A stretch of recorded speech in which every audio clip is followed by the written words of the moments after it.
What is going on, everyone? This is Aaron from Aaron11 Productions. Welcome back to another video here. Today we're going to be talking about my authenticity of my content.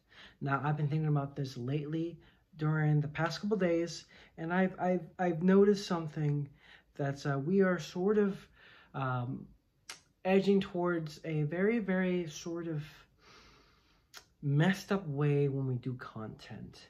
And so if you guys known me or known my older videos, I tend to make like sort of like these weird, vague, am I ever gonna make another video about this ever again type videos.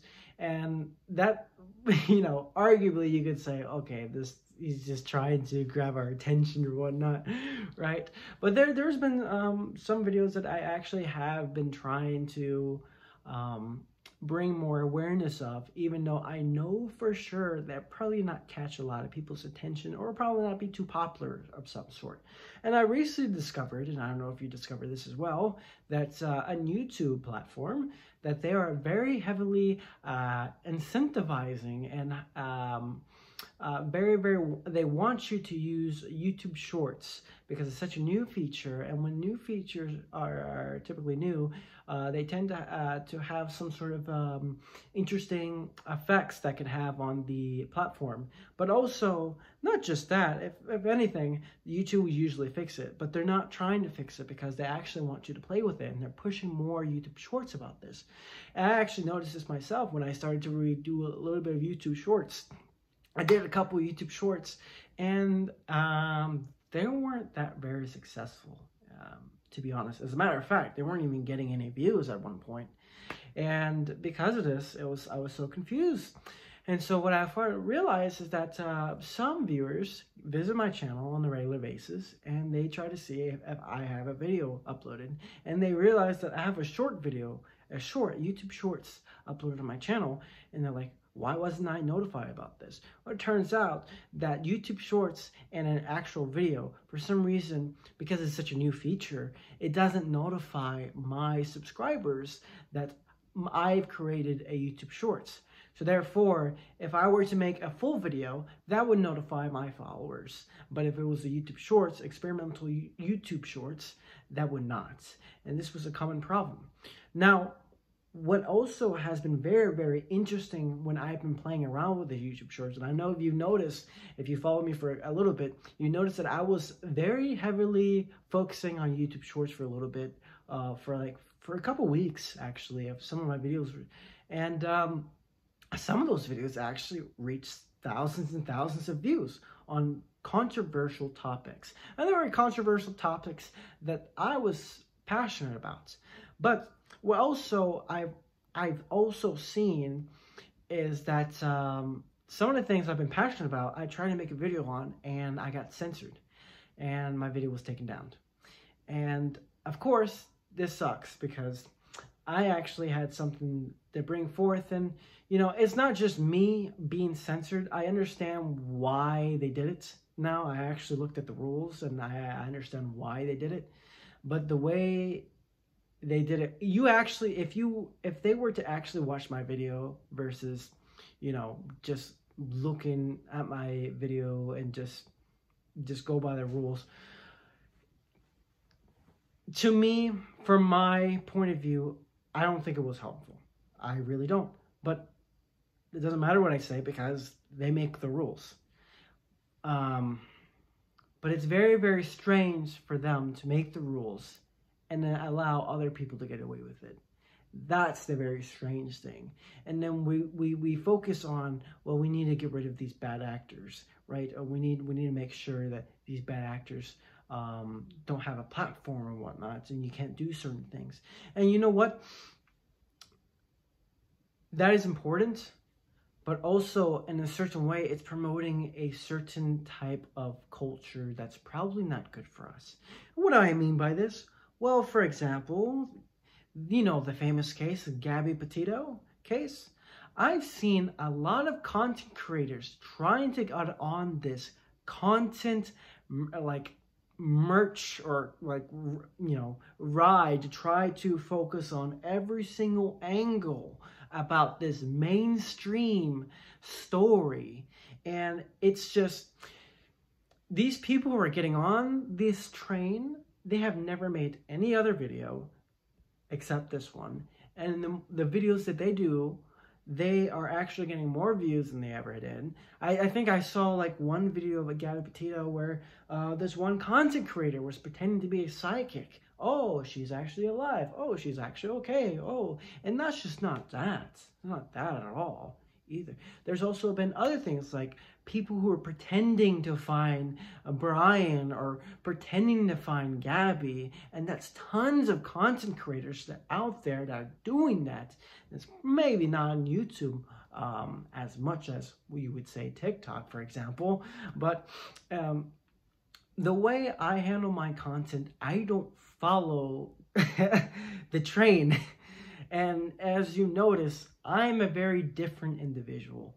And the things I want to do, I want to make a mini series that I feel very passionate about. And it's hard for me to make a mini series about it because this mini series is controversial, they like to label it. And because it's controversial, it's going to be harder for me to even make them. And my years on YouTube, it's almost a lifetime. It's almost decades, almost 10 years since I've been on this platform. I started this YouTube channel when I was 12 years old. Like, I barely even know what the hell I was even doing back then. And so that's a long time to be on YouTube. So the things I want to be passionate about, the things I want to make, I have to worry whether or not I'm going to be deplatformed. And even if I follow the rules, there's still a chance I still may get censored, deplatformed. I know tons of people who've done right by the books, actually followed the community guidelines word for word, and they still get an unfair injustice done to them based on the algorithms and just a bunch of nonsense. And it's terrible. The system is terrible because you're allowing other people who are much worse than them have their more than their fair share on the channel. I think one of the things that I can remember, and most people can remember, is the Logan Paul thing where he went to the suicide forest. I think that was very, very, very damaging for him to go to the forest and try to deal, to try to film something that was very insensitive to the platform. And since then, he deleted the video and put out an apology video out. And there's tons of people who make apology videos and don't really mean it. And we got to be careful of this. And I think this is also very bad too, because now you don't know who the good guys really are, because they're just doing it just to have a stay on here. But there's other examples. For example, I think Critical talked about something about this some guy who is about to hurt himself to the point where he might not even live just to get views. Yeah, and it's crazy how the extremes just keep getting more crazier and crazier and crazier. But the way I want to make content, I want to make content the way I want to make content. And the way I'm doing it is not necessarily as bad as them. Nowhere to that extent. And I'm having trouble deciding whether or not I should do it. I do want to do it, and I think I will end up doing it anyways. But I'm going to pay close attention to the community guidelines about it. What I'm afraid of, probably, is that even though I'm doing everything right, I will still be punished for it. And that has happened multiple times to a lot of people. And this is scary. And this is also disproportionately, I like to say, disproportionately making people make certain content that is not completely authentic or that is not completely healthy in a sense. And so that's why you have people who are going to the forest to film dead bodies, or people who are pretending to be psychics to know where Gabby is, or people starving themselves to death just to gain some views. I remember this one time many years ago where this guy pretended to be handicapped for a while. He would do live streams of doing these video games and whatnot, and they raised he opened this charity donation just for him to fund him for his handicap and disability needs. And so he raised up thousands upon thousands and thousands of dollars, but he screwed up. And how he screwed up was the most ridiculous way he screwed up. On one of his live stream, he was playing a game, and then he pretty much said goodbye to the live stream. He forgot to turn off the live stream, and from his wheelchair, he stand up without a problem and walked away. And it became very clear he wasn't handicapped. He was pretending to be handicapped. And when people got more involved into it, turns out he was never handicapped at all. He had no disability. He started this whole donation charity thing just to get clout. Yeah, so you've seen this happen time and time again, but it seems like, I don't know if it's just me or not, but it seems like you're seeing more of those people taking advantage of things like that more and more than before. And I think that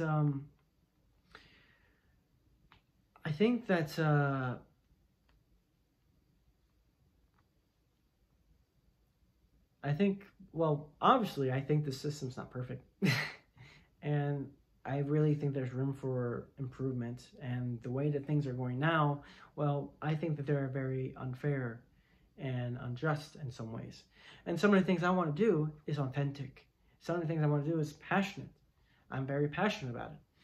But even though I'm passionate, and even though I want to do this authentically, and even though I will follow the guidelines, there's still a chance that I will be unfairly punished just because of the content that it is. And so this is the video I am talking about, and that this is a problem. This shouldn't have to be a problem. Why do content creators who are doing everything the right way, talking about a very hot button issue that they're very passionate about, and they get unfairly treated for? And one of the examples, for example, I've been following this doctor, Dr. Sunil Dahand, and he is a certain type of medical physician that may not always agree with the mainstream medical professionals or mainstream medicine, but he is also a very interesting character as well, because he encourages open debate and whatnot. And he actually has some very well-cited sources that he backs up on. And according to the community guidelines, that's one of the reasons, the only exceptions to have your content on there, depending on what it is, you can back up your, you can back up on what you're saying with using different sources of highly respected sources of information. But it's crazy how we even got here in the first place. It has become more harder for me to make videos like this. It has become more harder for Dr. Dahand to make more videos of what he's making, and they still threaten to deplatform him, even though he has been following the community guidelines very strictly and as right as he possibly can. And he's not just the only doctor. There's other people, there's other content creators that are facing the same way, and maybe in different situations. But well, for example, this is another one. For example, well, the algorithm was unfairly targeting the LGBTQ community, and this has been a very big thing. And so one of the big thing that what happening was that there were certain words you couldn't use, and depending on what the algorithm detects, because sometimes the algorithm you know, there's something that my math teacher once told me many years ago, and he said that calculators are dumb. They do exactly what you tell them to do, but they don't actually realize what they're doing. And that is a fantastic explanation of what I'm talking about here. They are self-learning programs. They learn what's good or bad, but will that always be the case all the time? Maybe not. And because of this, you get complications, you get anomalies, but most importantly, you get more problems with people who didn't really deserve it, or people who needed more context to understand that maybe the decisions that the algorithms made was not completely right. And so we get very, very bizarre, unfair trials, as I would say. And the LGBTQ community was targeted by the algorithm based on certain words they were using. Whatever words they used from the LGBTQ community, it would be demonetized because the algorithm learned that those words were bad. And maybe they were at one point for people who, you know, unfairly bullies them. But the algorithm sort of identified that those terms were bullying terms. And so they censored any of those terms. But also, in the process, they have mainly targeted any LGBTQ curator talking about those words and those terms. And because of that, they were demonetized. They were demonetized unfairly by the algorithm. They weren't using them to bully. They were using them to express themselves. And if we're all about equality here, well, I would say, well, that's not very equal justice. I don't really see how that is equal justice, to say that, well, anyone who uses these terms is just a bully. If you leave up to the algorithm will sure try to make that decision, but leave it up to a human, well, a human will probably say, well, that's preposterous. But the LGBTQ community was heavily targeted by the algorithm, and no one didn't know, and for a while, and because of this, YouTube had a backlash from the LGBTQ community. And this is one of the many reasons why, well, this is one of the many reasons that most people complain about YouTube. I mean, YouTube has more than their fair share of mess-ups and screw-ups and unfair decisions and whatnot. A few months ago, Markiplier was given a strike on his channel. And Critical was also given his strike on his channel. But Critical was given a strike on his channel, but Mark didn't. Mark is bigger, a Markiplier is bigger than Critical. How didn't he get a strike? And that was like many, many years ago. And so when Critical mentioned this on this Twitter, on YouTube's Twitter, YouTube gave Markiplier a strike, and they both made videos of how ridiculous this decision was and how ridiculous that YouTube doesn't know what the hell they're doing. And what they're doing is not even efficient. And it's not even efficient to even decrease the amount of complaints that they got. So there, to me, it seems like we're seeing more problems than actual solutions in a way. And that may deserves a rethinking of how we do things on here. Because if I have to struggle of whether or not I want to make a video, even though I follow the guidelines, there's still a chance that I could be unfairly punished. That's a problem. That creates a constant environment of fear and fear of certain security for being even on here. And I don't even know if any content creator even wants to pursue YouTube because of the constant fear. And because of that, you see a lot of content creators who were on here for a while and that leave. And that's very unfortunate. That's very unfortunate that the type of environment we're creating on not just YouTube, but other platforms as well. And so this is a video I want to talk about. And it's a rough subject, and it's definitely not easy to talk about. Anyways, well, thank you so much for watching, and if you have something to say, or if you want to add more to the conversation, you're more than welcome down to the comment section below.